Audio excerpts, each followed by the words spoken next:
مبارک کې د شعبان کې روزې نیولې متعلق د دې ثواب یعنی د روزې اهمیت موږ له بیان کړ. محترم سامعینو، که موږ او تاسو په هر یو په نیک کار کې خپلو علماو سره نزدېکواله یعنی تعلق وي، نو هر یو نیک کار به موږ د علم په رڼا کې بیا کوو. قامل وایي زه پوره یم، بس هغې عالم ته د هغې حاجت نشته چې ورشي.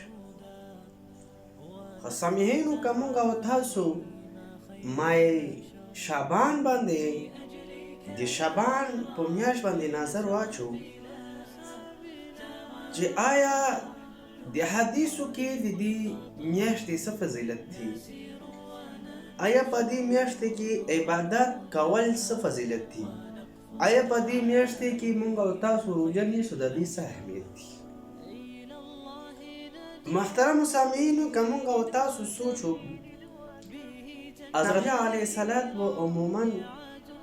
چې کله به د شعبان میاشت داخله شوه نو هغه به عموما په دې کې روژې نیولې.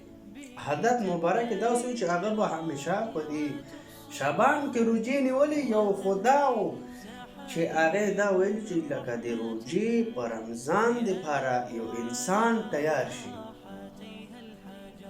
لکه عموما موږ او تاسو چېرته که داسې یو انسان څه ټریننګ وي یا څه داسې دنیوي څه ټریننګ ورکوي یا دغسې کیل وي، نو هغه دپاره پریکټس کول وي، یا موږ او تاسو که مدرسې کې وګورو امتحان وي، هغه دپاره موږ او تاسو تیاریانې کوو. نو دقسې نبي علیه الصلاة وسلام مای شعبان کې روژې نیول، مای رمضان دپاره تیاریانې کولې چې آیا زه د عبادت کې زما اضافه وشي، زما په نور اعمالو کې اضافه وشي، نو هغه به د دې دپاره د روژې. اوس امت ته څه پیغام ده؟ امت ته هم دا پیغام ده چې آیا که موږ او تاسو مای شعبان راغلو روژه مې ونیوله، یو خو موږ او تاسو د روژې ونیسو، مای شعبان کې ونیسو، مای رمضان دپاره به زمونږ او ذهن جوړ شي.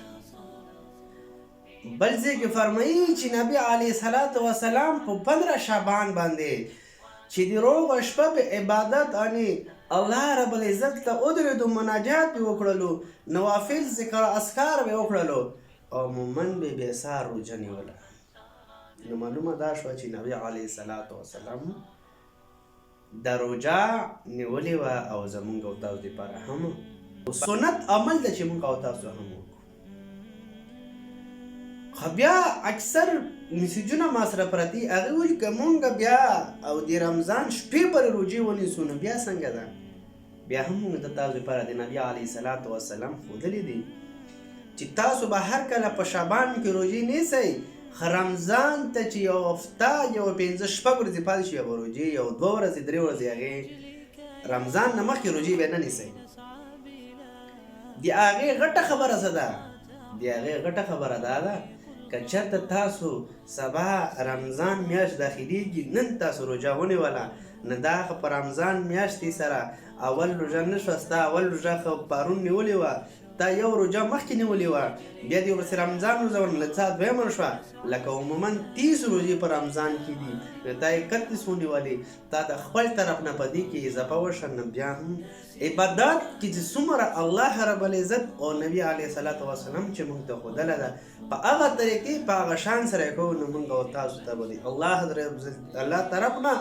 د دې باندې انعامات هم وي او د دې برکات به هم وي او د دې فایدې به هم وي. که موږ او تاسو خپل طرف نه په دې کې قسم او سوچونه کوو چې قبرونو ته پکې تلل، دا پکې داسې نورې کیسې دي، لکه دا نبي علیه الصلاة وسلام نه حدیثو کې نه ده ثابت. ډېر خلک وایي چې نبي علیه الصلاة وسلام په دې شپې باندې قبرونو مقبرې ته تللی، چې دا حدیث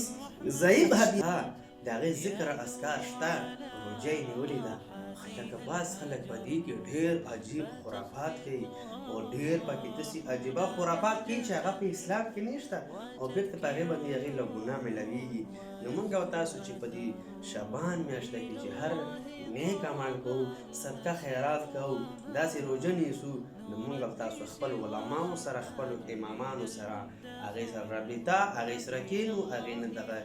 دا زده کړو چې موږ روژه په کوم شان سره کوم نیت سره ونیسو نو په هغې نیت هغې شان سره به تاسو